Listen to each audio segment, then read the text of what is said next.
One of the most important mindset shifts that you can make when you think about organizations is to understand that there are 4 levels to every organization. I'm going to explain this in more detail. My name is Tom. I'm the founder of Vertical Motion, where we help mid-career professionals become executives. You can learn more about that. There's a link in the description, or you can check us out on Instagram as well. But let's talk about the 4 layers of every organization. Whether your organization is 1 person, 10 people, 1,000 people, or 1,000,000 people, the same 4 layers exist in every organization. And how is that possible that an organization of 1,000,000 people has the same fundamental structure as an organization of just 1 person? Well, it's to understand that there are these levels of the organization and that different people operate at different levels at different times. So let me explain this a little bit. First of all, let's walk through what those 4 levels are. And I'll give a brief description and definition of them, and then we'll talk about how this applies to small, medium, and large organizations. The 4 levels start out like this. At the base layer, there are the individual contributors. Individual contributors are the people who do the work. So these are the frontline workers of a restaurant, or the software developers in a technology company, or the engineers who actually design the things.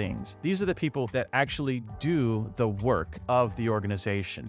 They are the most important in terms of actually producing work, and obviously a key component to the success of every organization. So individual contributor work is where most of us start in our career. We learn skills as an individual contributor so that we can grow further in our career, become better individual contributors. But then eventually we move to the second level, which is managers. The managers, their responsibility is to manage the individual contributors, but they're also managing the resources of the organization. This can be vehicles, equipment, food, airplanes. It can be a number of things that the company is managing. And so managers are responsible not just for managing people, but also managing all of the resources of the company. Managers are looking downwards into their team, into their organization, to make sure that they are managing the resources that they have as efficiently and effectively as possible to get the most out of it to meet the needs and demands of the system that's designed. So if you think about like a fast food restaurant, a manager is making sure that there is someone on the fries, there's someone on the burgers, there's someone at the front desk, there's someone cleaning the bathroom, there's someone at the drive-through window.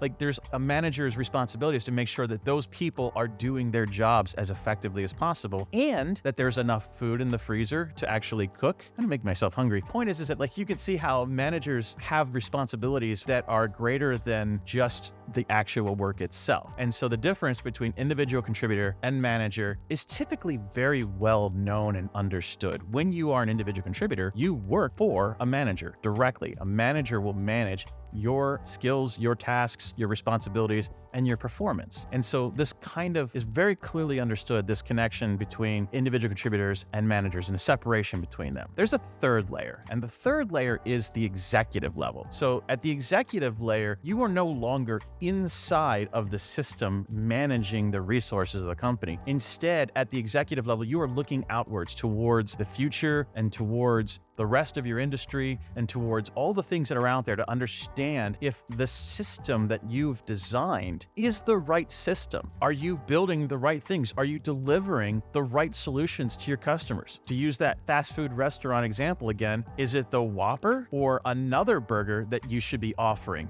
And then once you decide you want to offer a different burger, again, I'm getting hungry, but if you want to offer a different burger, you have to then tell your managers, okay, instead of managing to make the best Whopper, I want you to manage to make the best McRib or whatever. The point is that executives are looking outwards, whereas managers are looking inwards. Executives are thinking about the system in the context of whether this system should even exist in the future and how that system should change in order to meet the needs of the company in the future. So executives are always looking outwards and upwards, and executives tend to be more optimistic. They're biased towards thinking about the future as great big possibilities and opportunities. Managers sometimes are more pessimistic, and so that's why it's sometimes difficult to move from manager to executive, because if you're someone who has done really well for yourself by whipping into shape individual contributors and resources, and you have this kind of dour, dark persona that's worked for you as a manager, you may never move to the executive level because the mindset shift between manager and executive is so stark, but hardly ever talked about. No one teaches this. It's so rare for me to find any content anywhere. Maybe Harvard Business Review. There's several books that write about this, but in the pantheon of information that is the internet and higher education, very few people talk about the difference between management and executive functions. But I want to be very clear that above managers, there is the executive level. Then there's one more layer above that, and that is the ownership layer. Now, in large corporations, this may look like shareholders. In small businesses, it might be the owner is the executive. Owners care about making sure that the business meets their needs, and this can look like a lot of different things. So, for example, I own the business Vertical Motion that I run, and I'm interested in making sure that this business generates a certain amount of money for my family so that we can live a certain way. We want to live in a certain house. We want to live in a certain neighborhood. Our oldest son is graduating high school and going to college this year. So as an owner, I care that the business is creating the value that I want it to. Additionally, I also care that the business creates the value in the way that I want it to create value. I could be manipulative and lie and cheat and steal money from people and make money that way, but that's not how I want to wake up in the morning. I don't want to look at myself in the mirror if I'm someone like that. So instead, I tend to give away more value,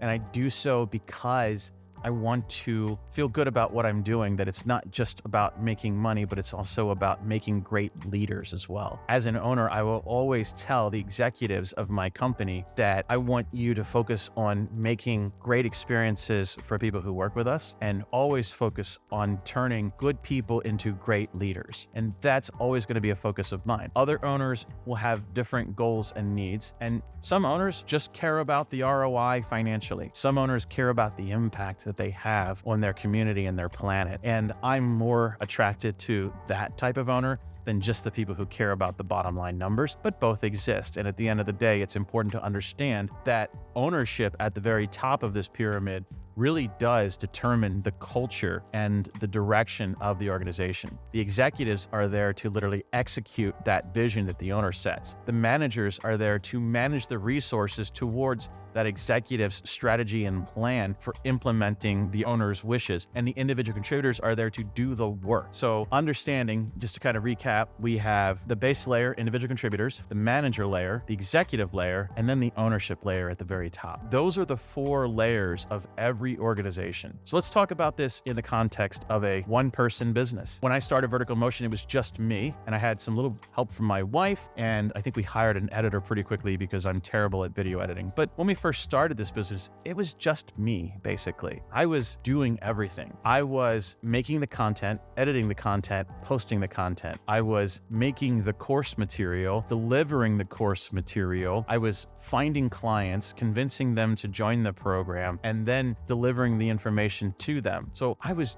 doing everything. I worked at the individual contribution layer for this company, but I also worked as a manager because I had to manage my time. I'm the only individual contributor, but I have deliverables. I have to be on a schedule. And so the management layer of a one-person company looks like me scheduling out my time so that I have the right time and energy to do the tasks that are actually going to move the needle on my business. Above that, I was also acting as the executive. And so this was me thinking like, what is it that people actually need? And this is how I moved towards helping people become leaders, and specifically helping good people become great leaders, helping mid-career professionals become executives. In the beginning, I wasn't sure exactly what direction I was going, but as I started to work with some people, I realized I have a really great strength in helping mid-career professionals at the manager, senior manager level move to the director, senior director, or VP level, or even helping VPs become SVPs or EVPs or C-suite executives. Helping people make that transition up to and through the executive ranks is something that I have a gift for and a passion for, because I want to put the right people in those kinds of roles. So as an executive,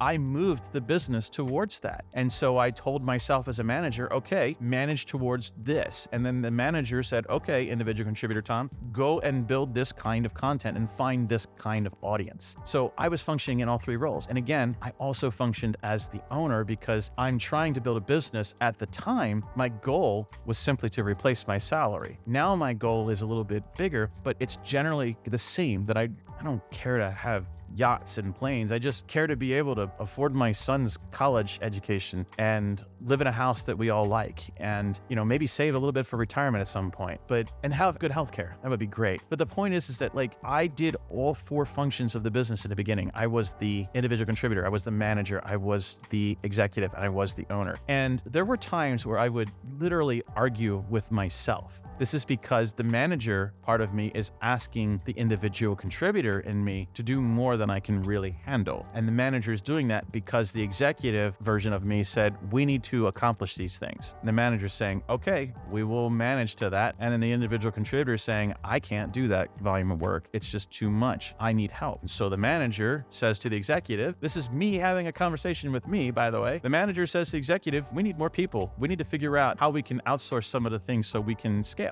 That's why we have 8 people working at Vertical Motion now, as opposed to just 1. And what I've done over time is I've given away most of the individual contributor tasks, except for this content that I make and also the training that I do when it comes to leadership in the program. I care very deeply about making sure that the clients who join the program actually get the results that they want. And therefore, I'm very involved in the delivery of the content to the students in the program. So those are the individual contribution tasks that I will continue to hold on to for a long time. The management tasks, I've basically delegated management to other people. My wife is actually managing all of the marketing aspects of things. And then I have a program director who's managing delivery of the program, making sure that every client is taken care of. And then I also have now someone helping me on the discovery call side, and he's managing the flow of clients into the program. So I've delegated a lot of the management down to people that I know, like, and trust at the manager level. And then I still do the executive function, and I also function as the owner. At some point, when this business grows to be big enough, I will start to let go of more of the individual contribution tasks and instead hire people who know how to do these things even better than me and let them help people get to where they're trying to go better than I could. I will hire better managers who take on more responsibility. And I may even hire an executive who runs the whole thing for me. And my job then will be just to be the owner. And so this is what that 4-layer pyramid looks like for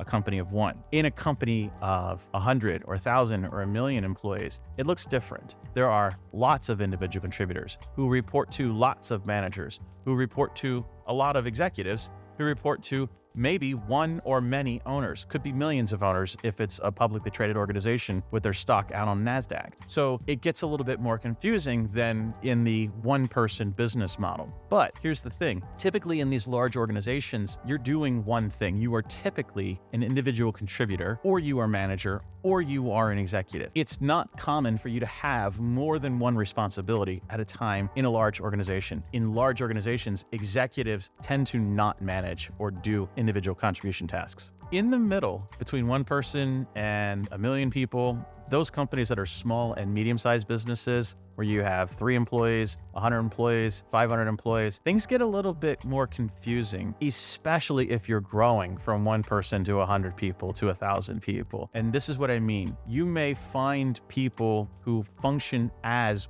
both an executive and a manager. You may find people who function as an executive and an individual contributor. This is not uncommon in the technology space, where the CTO of a tech startup is also the lead dev. Well, that CTO is doing executive functions and individual contributor tasks. If they're writing code or they're committing code, that's individual contribution. If they are teaching other people how to write better code, that's a management function. And if they are steering the direction of the technology and the product of the organization, that's an executive function. And so you will find in small and medium-sized businesses, people who wear multiple hats, sometimes 2 or even 3 or even 4 hats, even in small and medium-sized businesses. If you have a CEO who's constantly diving into the engineering and then also attending all of the meetings where we talk about what we're going to do this week, and then it's also writing the strategy plan and also a shareholder, well, that's an executive, manager, individual contributor, and owner all in one. And you find people like this. So this is where I think things get confusing, is that you see people in these 4 layers doing different things in the same role. So they might have a title of VP of operations, and that's an executive title, but they're doing a lot of management stuff. And maybe in some cases, even doing individual contribution work. So understand that it's 4 separate layers of an organization, but it doesn't necessarily mean 4 separate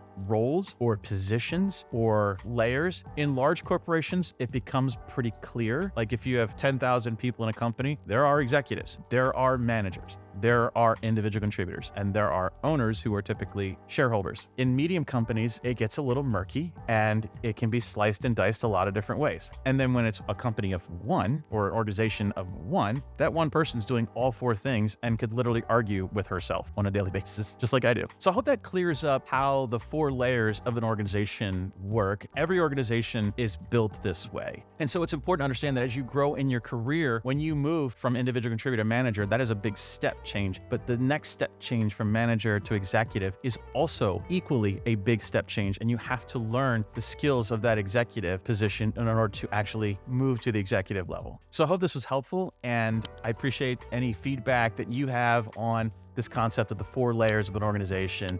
And I will see you in the next one.